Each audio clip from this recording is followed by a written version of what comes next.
Lalu Allah menyesal. Menyesal itu apa? Menyesal itu adalah orang yang salah mengambil keputusan, sehingga setelah terjadi sesuatu hal yang tidak baik terhadap dirinya, terhadap orang lain, dia menyesal. Kenapa saya mengambil keputusan seperti itu?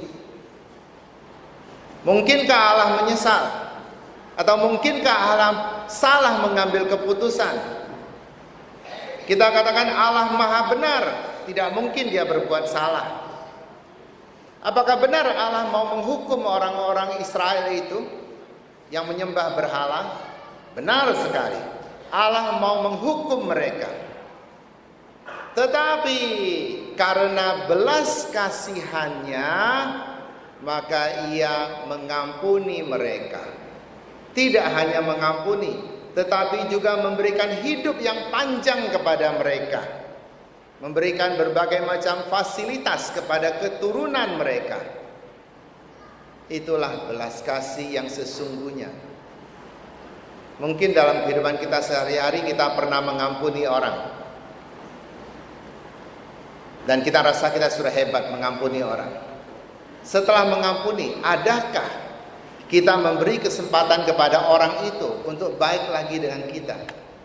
Adakah kita memberikan kebaikan kepada dia seperti dahulu ketika dia belum bersalah? Kalau kita merasa mengampuni sudah cukup dan tidak perlu berbaik pada orang ini, kita belum berbelas kasih. Kita belum mempunyai hati seperti Allah. Di dalam gereja banyak orang belum belajar berbelas kasih. Banyak orang menilai orang-orang sekitarnya ini seperti penilaian masyarakat. Sekali dia berbuat salah, dia tetap berbuat salah. Memang yang namanya kesalahan tidak dapat dihapus. Orang lain lupa pun, engkau sendiri masih ingat engkau pernah berbuat salah.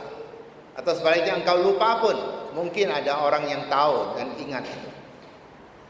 Tidak ada orang bisa menghapus. Tetapi bukan berarti kalau sudah berbuat salah tidak mungkin berbuat baik lagi. Kita ini manusia, makhluk mulia ciptaan Allah, makhluk paling mulia. Kita ini paket yang sangat sempurna.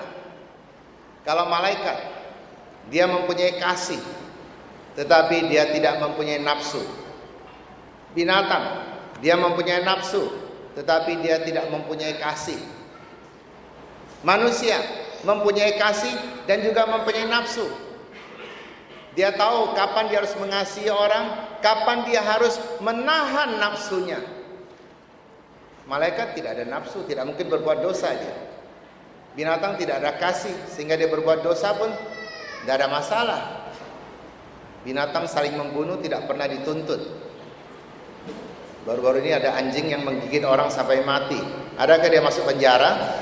Adakah dia diadili? Tidak. Dia cuma binatang. Tapi manusia beda. Manusia harus bertanggung jawab. Kalau tidak berbuat kasih, kita bersalah di hadapan Tuhan. Kalau kita berbuat jahat, kita bersalah juga di hadapan masyarakat, akan diadili. Manusia ini adalah orang yang terus mampu memperbaharui dirinya. Maka saya berprinsip dalam gereja, jangan ada orang menghakimi orang lain. Kalau kita mau menerima petugas gereja, baik itu lektor, pemazmur, pemusik, keamanan, aser, paduan suara, atau siapa saja yang melakukan tugas di gereja, jangan melihat latar belakangnya. Setiap orang punya latar belakang. Tetapi berilah kesempatan kepada orang. Setiap orang mempunyai kesempatan. Jadi meskipun orang ribut, kenapa pastor menerima orang seperti ini?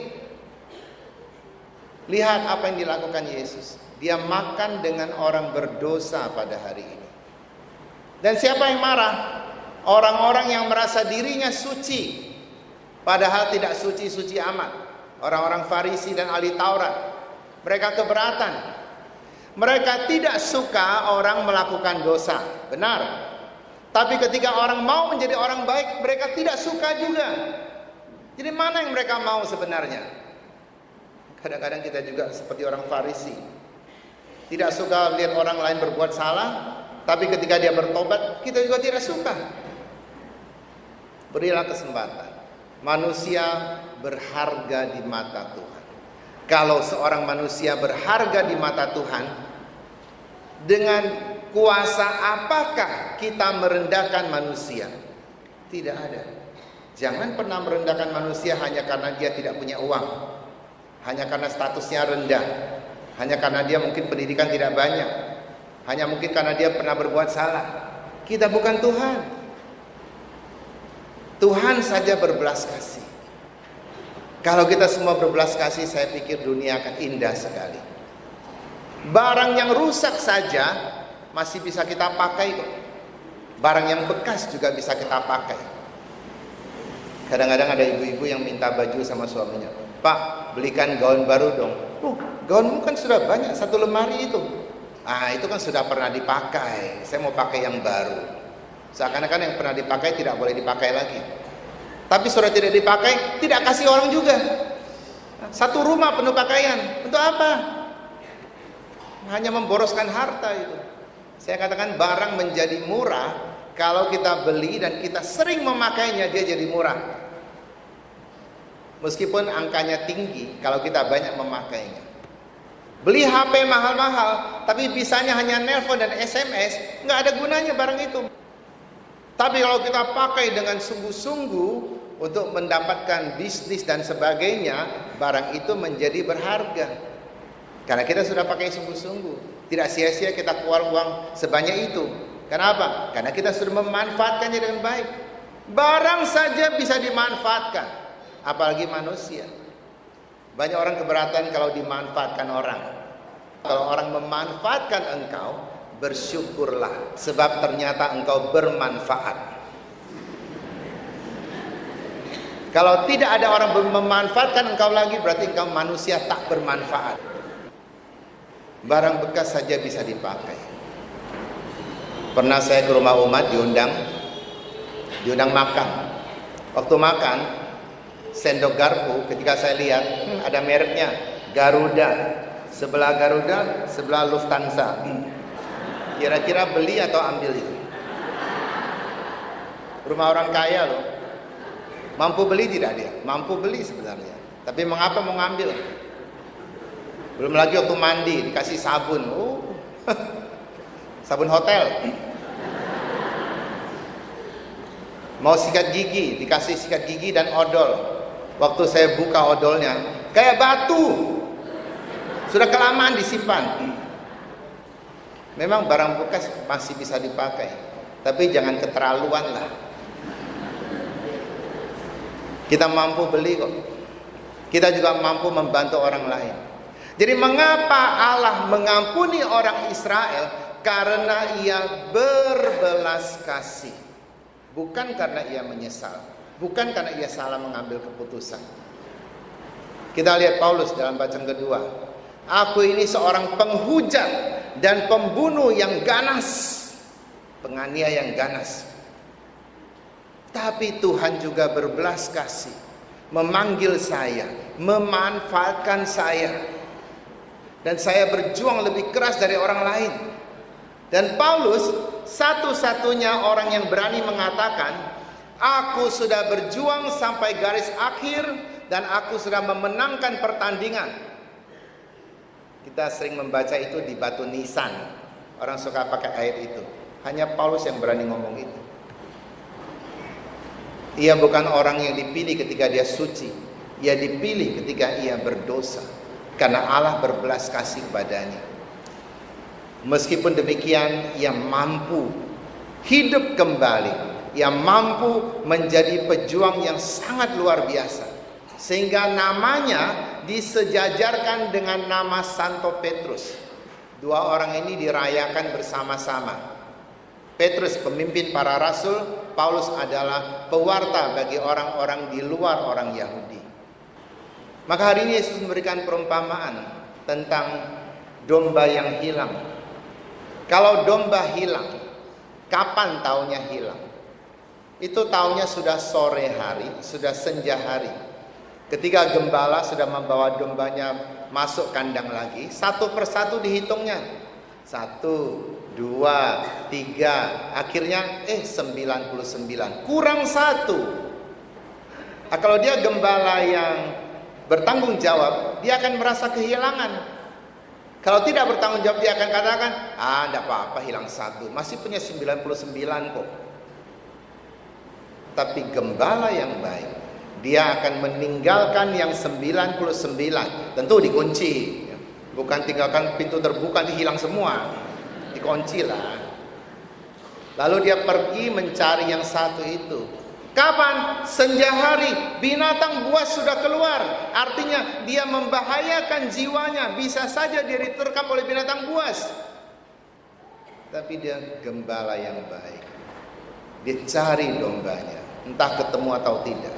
Ketika ketemu, kata Yesus, ia menaruh di bahunya, dia gembira pulang dan mewartakan pada orang, dombaku sudah balik. Bagi orang yang tidak punya domba, mungkin mengatakan, cuma 1 aja bangga. Bukan cuma 1, dia memperjuangkan nyawanya loh. Karena itulah, ketika ada orang berusaha menjadi baik, mau melayani di gereja, mau melayani masyarakat lagi, mungkin dulu pernah menjadi ayah yang buruk, berbuat kesalahan, dia mau menjadi ayah yang baik lagi, mau menjadi ibu yang baik lagi, mau menjadi anak yang baik lagi. Kita perlu berbelas kasih. Kalau kita melihat kesalahan, kita pun banyak kesalahan. Belas kasih inilah yang membuat domba Yesus hidup. Kalau Yesus memimpin dombanya dengan kekerasan, ancaman, maka yang ada hanya ketakutan. Kalau orang berdosa ditolak semua, maka kita akan rugi. Sebab orang yang berdosa pun bisa melakukan banyak hal yang baik daripada kita yang mungkin tidak banyak berbuat apa-apa. Mungkin orang yang berdosa bisa seperti Paulus, berbuat jauh lebih banyak daripada kita yang merasa diri kita sudah benar. Mari kita bergembira. Sebab apa? 1 orang berdosa bertobat saja, kata Yesus, membuat seluruh surga bersuka cita, malaikat bersuka cita. Gampang tidak buat surga bersuka cita? Ternyata gampang, 1 orang bertobat saja. Kalau surga bersuka cita karena orang bertobat, alasan apa saya tidak suka? Alasan apa saya cari-cari salahnya banyak-banyak, tidak kasih dia kesempatan? Mari kita bersyukur pada Tuhan, kita adalah kelompok yang dicintai Tuhan. Kalaupun kita bersalah, tetap terbuka belas kasih Tuhan bagi kita. Kalaupun manusia tidak menerima kita, Tuhan menerima kita dan memberi kita kesempatan yang lebih besar lagi. Nanti selesai misa, Anda bisa ke halaman, akan dipamerkan anjing kita, anjing untuk hadiah jalan santai nanti. Namanya Naila, anjing yang lucu sekali. Sudah dimandikan ya. Ada orang bertanya pada saya, Pastor, tidak sayangkah, tidak sedihkah kalau anjingnya menjadi hadiah bagi orang lain? Saya bilang tidak. Kalau anjing itu jatuh ke tangan yang baik dan menyayanginya, saya akan gembira. Karena saya tahu tidak punya banyak waktu menemani dia juga. Saya akan sedih kalau saya harus meninggalkan umat Kristus Raja. Saya akan sedih. Anjing tidak membuat saya sedih. Manusia membuat saya sedih. Meskipun kita belum lama saling mengenal, saya pikir kita saling mengasihi. Manusia berharga. Saya tidak katakan anjing tidak berharga. Manusia jauh lebih berharga. Manusia di sekitar kita, siapapun juga, dia dicintai Tuhan, maka tidak ada hak bagi kita untuk menghakimi orang dan juga membenci orang. Karena itu kecintaan Tuhan. Kepadanya Tuhan berbelas kasih, kita pun juga harus belajar berbelas kasih kepada sesama kita. Amin.